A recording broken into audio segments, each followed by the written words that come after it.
This conference will now be recorded.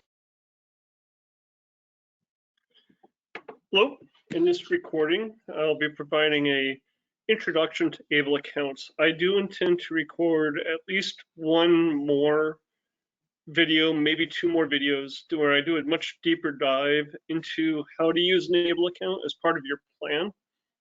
I'm not going to do that during this session. This session is strictly to introduce you to what an Able account is and give you some familiarity with what it means, what you can use it for, how to qualify, things like that. The next video I do plan on incorporating how to use it with a special needs trust, how to build it into your overall plan, how to use it if you have a child who's working. So there may be there's definitely one more, there may be two videos. So today, I'm just going to be talking about who qualifies, how it can be used, what the contribution limits are. I will provide a link to the Social Security website so you can see where I found how they can be used. I understand there's a lot of ideas out there about what is a qualified disability expense. I tend to go straight to the source. And when possible, I like to provide the source for everybody else so they can do their own independent research. And you'll find that on that slide. So ABLE stands for Achieving a Better Life Experience. They're tax advantaged, which means the money you put in will not be taxed as it earns interest.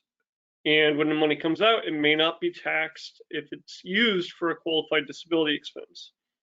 It does not count towards any federal or state benefits, Section 8 housing or housing vouchers, SNAP or food stamps, Social Security, SSI. It doesn't count for any of those, which means you can have more than $2,000 to your name. This is really important when you start thinking about Medicaid and SSI, because both of those have asset limits, and the ABLE account is not an asset. This includes Katie Beckett waivers for Medicaid in the 24 states that have a Katie Beckett waiver. It also includes those states that have lower asset limits than the $2,000. I know Connecticut, for example, has a $1,600 limit for their Husky program. So ABLE is not an asset. To be eligible for an ABLE, you have to meet Social Security's definition of unable to pursue substantial gainful activity, meaning you can't work. If you're already receiving SSI or SSDI, supplemental security income, or Social Security disability income, you're automatically eligible. You don't have to file anything else. You can just show that you're receiving those and you qualify for the account. If you are not yet receiving Social Security, many states will require one, if not two letters from physicians stating that you meet the disability requirements for Social Security. The disability has to have occurred before the age of 26. You can apply when you're older, but let me give you an example. If you are just now hearing about ABLE accounts and you are in your 50s and you had a diagnosis when you were 22, then you could get an ABLE account because the disability occurred before the age of 26. However, if you are 28 and you just got into a really bad car accident and now you can't work, you would not qualify for an ABLE account because the disability didn't occur until after age 26. So that's the eligibilities. This is an overview of some of the qualified disability expenses. I don't know if you can see it. Where I got it from is it's Social Security Palms. And Social Security Palms is the manual that they use outlining their rules and regulations for the Social Security program. So education, I think, is fairly obvious. Personal supports could be anything from hiring a job coach to having somebody help you with laundry. Basic living expenses are groceries, rent, utilities. And this is a big one because if you use a special needs trust to pay for rent or groceries, it could impact your Social Security. That's not the same for ABLE accounts. I'll do a deeper dive into that when I do the advanced planning with ABLE accounts webinar. For now, it's just enough for you to know that you can use an ABLE account to pay for basic living expenses. This is not all inclusive. The IRS and Social Security have been very generous with their definition of qualified disability expenses. The intent is to help individuals who have disabilities lead meaningful lives.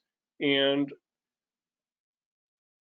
they really want people to use these accounts to have the same freedoms and opportunities that individuals without disabilities have. Contribution limits for 2020, you can only put $15,000 a year into it. That is aggregate, meaning that is $15,000 total. So you could have 5 people putting $3,000 into the account because 3 times 5 is 15. Or you could have one person make a $15,000 contribution, or some other variation. But the maximum that can go into the account is $15,000. When you have more than 100,000, when you exceed $100,000 in contributions in the ABLE account, your SSI is suspended. However, your Medicaid is not. You will continue receiving Medicaid. And then when you get the balance below $100,000, the SSI resumes. This is not an issue if you're receiving disabled adult child benefit, because disabled adult child benefit is paid out as supplemental security disability, or is paid out as Social Security disability income, SSDI. I will get into this in more detail during the next presentation. It's just introducing you to the fact that you can't have more than $100,000 in your ABLE account if you want to maintain your SSI. Now, if you're only allowed to put $15,000 into the ABLE account, you've got at least 7 years, 8 years before you're going to get to that limit. And by then, they may have increased the maximum. The maximum amount that the ABLE account itself is allowed to have will depend on the state you're in, or it will depend on the state the ABLE account you use is in. So if you're, for example, I live in Maryland. I'm using a Virginia ABLE account. My ABLE account limit is based on Virginia's 529 limits. So every state that has an ABLE account, the ABLE account is administered by whoever's administering the 529 typically. And those thresholds for the maximum account balance will be the same threshold for whatever the maximum account balance is for the college savings 529. That could be 450,000, that could be 500,000, whatever it is for your state. So if you're not worried about exceeding the SSI limits, you can accumulate quite a bit of money in your ABLE account. For those of you who have a disability and you're working, you can contribute a maximum of an extra $12,140 per year. That's tied to the federal poverty line for a single person. So this is 2020s. If you're doing that, it means you cannot be contributing to an employer-sponsored plan. Now, that's a 401k or a 403b, 457. You can still put in $15,000 if you put money into a 401k. You just can't do the additional 12,000. I will do a deeper dive into what some considerations are for whether or not you would want to use a 401k or this in a subsequent webinar, because that's more detailed planning. And the key thing here is you must be working. So I wrote that. I don't like the way it reads. I would like to clarify that. As long as somebody is earning, so let's say my son earns $13,000 this year from his job. He's working, he makes $13,000. And I put in the $15,000 into his account, and then I put another $10,000 into his account. I can do that,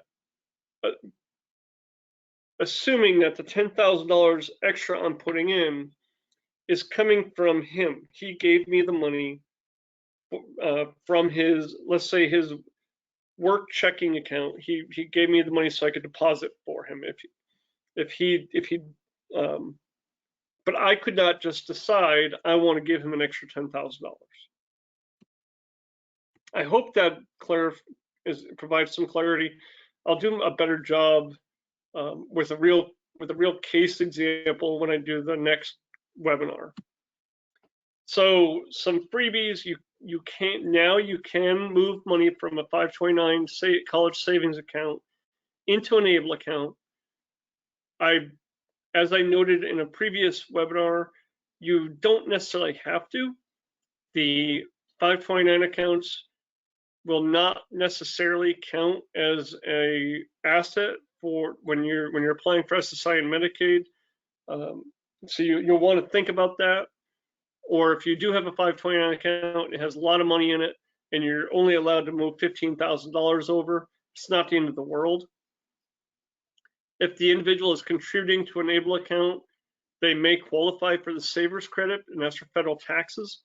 There may also be a state tax deduction for everybody that contributes to the ABLE account if they're residents of that state, and your state is offering a tax deduction. You're going to want to look into your state for that. Many of the ABLE accounts now are offering TrueLink cards or other types of debit cards where you don't have to take the money out of you don't have to go and take money out of an ATM. You can have it loaded on a debit card or some other type of card and pay using the card, and it'll automatically debit the account. Just make sure you're tracking what you're spending the money on. You do want to prove that it's a qualified disability expense. Some of the ABLE accounts will allow you to make to make a memo note on the website for what the money is being spent for. If you don't have that option, you'll want to I would recommend keeping a Google Sheet or a Google Word doc, Google Doc or something to put that, to keep those notes. So if you are ever asked, what did you spend the money on, you can show. And then every account will have both a savings account and options to invest money. And most of the investment options are going to be conservative, moderate, or aggressive. Again, this is not the webinar where I'm going to be talking about how you would want to move the money or where you would want to move the money.